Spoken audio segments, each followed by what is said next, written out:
और अब बात बिहार चुनाव की। मैं इस वक्त खुद पटना में मौजूद हूं और यहां पर सियासी पारा अपने चरम पर है। राजनीतिक दल चुनाव प्रचार करने में अपनी पूरी ताकत झोंक रहे हैं। आरोप प्रत्यारोप का दौर जारी है। प्रधानमंत्री नरेंद्र मोदी आज बिहार में थे। उन्होंने 3 रैलियों को संबोधित किया। विपक्ष पर जोरदार हमला बोला तो अपनी सरकार के कामकाज भी गिनाए। राहुल गांधी और तेजस्वी भी फुल फॉर्म में दिखाई दे रहे हैं।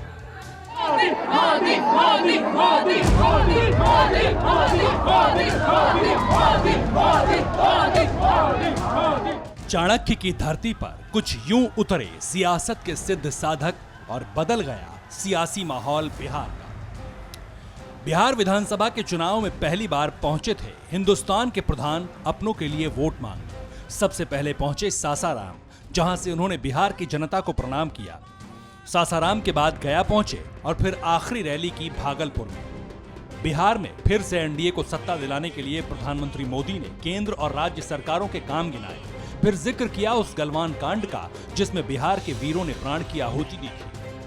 बिहार के सपूत गलवान घाटी में तिरंगा के खातिर शहीद हो गए, लेकिन भारत माता के माथा ना झुके दले। पुलवामा हमले में भी बिहार के जवान शहीद भइले। हम उनके चरण में शीश झुकावतानी, श्रद्धांजलि देवतानी। प्रधानमंत्री मोदी ने धारा 370 का जिक्र किया, किसानों की बात की और फिर लालू राज के 15 सालों की व्याख्या कर आरजेडी कांग्रेस गठबंधन पर जोरदार प्रहार किया।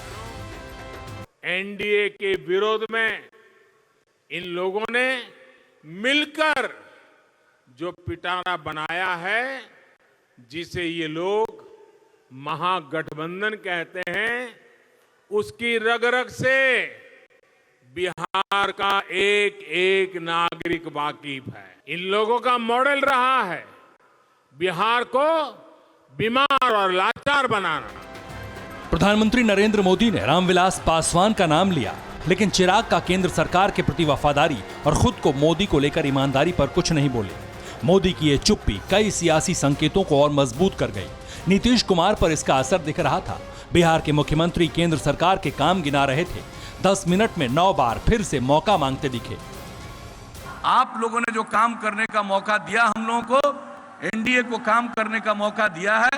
ये तीसरा दौर हम लोगों का चल रहा है। मौका आप लोगों ने दिया है, इसके आगे मौका दीजिएगा।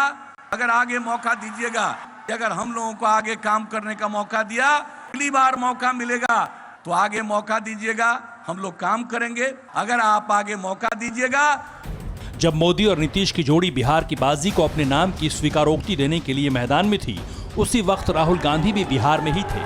राहुल ने चीन के जरिए मोदी सरकार को घेरा कि जब चाइना हमारी जमीन के अंदर आए तो हमारे प्रधानमंत्री ने हमारे वीरों का अपमान करते हुए ये क्यों बोला कि हिंदुस्तान के अंदर कोई नहीं आया। सवाल भाइयों और बहनों ये है। राहुल गांधी इस बार तेजस्वी को मुख्यमंत्री बनाने के लिए मशक्कत कर रहे हैं। वही तेजस्वी यादव जो लगातार नीतीश कुमार के खिलाफ मोर्चा खोले हुए हैं। होना चाहिए। अभी बाढ़ आया, बताओ, 85 लाख आबादी प्रभावित रही। 18 जिला बाढ़ में डूबा रहा। सेंट्रल का टीम भी नहीं आकर के देखा कि मेरा भाई लोग बाढ़ में डूब रहा है। उन लोगों को कुछ किया जाए, कोई देखने नहीं आया। और नीतीश कुमार जी तो 144 दिन से सीएम हाउस में ही अंदर रहे। पहले भी कोरोना था, अभी भी कोरोना है, लेकिन उस समय नहीं निकले बाहर।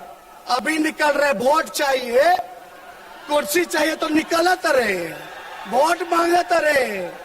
बताओ। फर्स्ट फेज की वोटिंग से पहले बिहार में जबरदस्त जुबानी वार पलटवार चल रहा है। अब तक वर्चुअल रैली अब एक्चुअल रैली में तब्दील हो चुकी है। प्रधानमंत्री मोदी के मंच पर सोशल डिस्टेंसिंग जरूर दिखी, लेकिन रैली सुनने वालों की भीड़ पीएम मोदी की सभा में भी बेकाबू थी और राहुल तेजस्वी की सभा में भी। Bureau report, TV9 Bharatvarsh. अड़ी सोमवार से शुक्रवार शाम 6 बजे सिर्फ TV9 भारतवर्ष पर।